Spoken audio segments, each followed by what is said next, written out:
people have very high standards how they want their work life to be. And I said, look, if you can get your work life to be where you enjoy half of it, that is amazing, because very few people ever achieve that. Because the truth is, everything comes with overhead. That's reality. Everything comes with pieces that you don't like. You could be a Supreme Court justice and there's still going to be pieces of your job you don't like. Every job comes with pieces you don't like. And we need to say, that's part of it.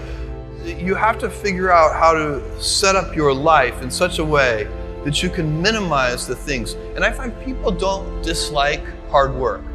What people dislike is being out of control. Like they can't control their life, they can't control their environment. This happens to me when I get overscheduled.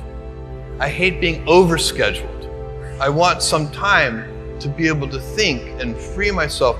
We all have the same amount of time in the world. Nobody has more time than anybody else. And when you become a very successful person, one of the things, you start to get overscheduled. So a young person starting their career, I think there are probably a lot of things. Some of them are very well known and people have heard them many times, they're still true. One of those that you should always focus on, a young person should find something that they're passionate about to do.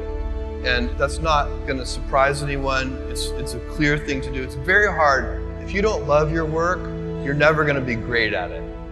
The other thing I would suggest to any young person, even before they start their career, is to really think about their choices. Because I find young people, and when I was young, I made this mistake too.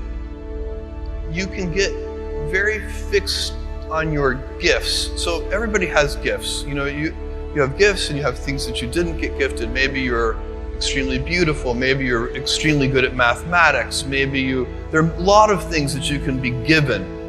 But those things can confuse you because they're not the things that construct your life. It's your choices that construct your life, not your gifts. You can celebrate your gifts, be proud of them, be happy of them. Actually, don't be proud of them, be celebratory of them, but you can't be proud because they're gifts. They were given to you. You didn't earn them.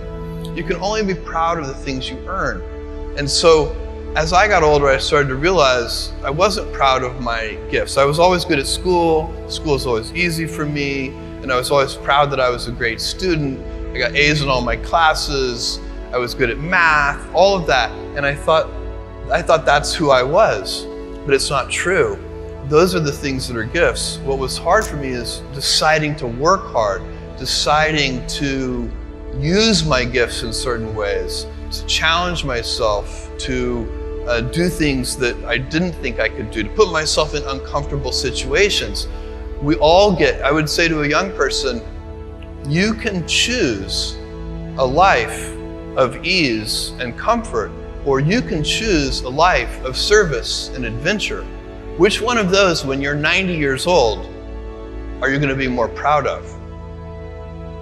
My advice would be the same for any kind of entrepreneur, and that is make sure that you are focused on something you're passionate about. So if you look at the early internet companies, they were started and focused on doing something that they thought was very interesting long before the internet was fashionable in any way.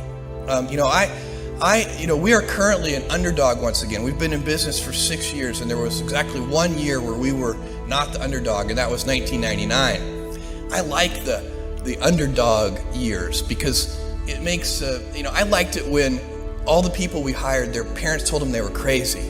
Like that was kind of the good era. Fortunately, it's back. In 1999, all the parents were like, giving their brothers and sisters high fives. My son is working at Amazon.com. So that's a very, you can't follow the fashion when you're trying to do a startup company, or I think really anything in life. But you have to, as an entrepreneur, if you're gonna build a company, pick something you think is interesting that has the intersection of genuinely creating real customer value, and then just stay right there and let the wave catch you. Whatever it is that you want to do, there's going to be risk in your life, and risk is a necessary component of progress.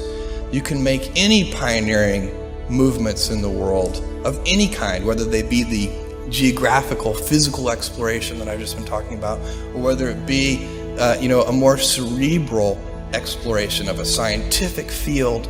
Or I bet you could ask that question of every speaker here, and I bet that every speaker here has taken substantial risks, whether it be intellectual or otherwise, to achieve what they've done.